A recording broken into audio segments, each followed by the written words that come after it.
আমি হিন্দু সন্ত্রাসীদেরকে বলবো এটা গুজরাট নয়, এটা বাংলাদেশ। আমি হিন্দুদেরকে বলবো এটা দিল্লি নয়, এটা বাংলাদেশ।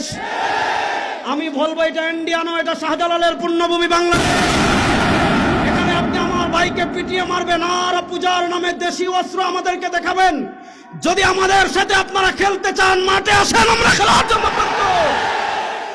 আমরা পরিষ্কার ভাষায় বলতে চাই, মন্দির নিরাপদ থাকুক, এটা আমরাও চাই। মন্দিরে যারা আগুন লাগিয়েছে তাদের বিচারের সম্মুখীন করা হোক, এটা আমরাও চাই। কিন্তু আমার নিরীহ মুসলমানদেরকে যারা ঘন্টার পর ঘন্টা বন্দি রেখে তাদেরকে যারা পিটিয়ে শাহাদাত বরণ করেছে, মনে রাখবেন মুসলমানের রক্ত পান করে পৃথিবীর কেউ নিরাপদ থাকতে পারে নাই, আপনারাও পারবেন না।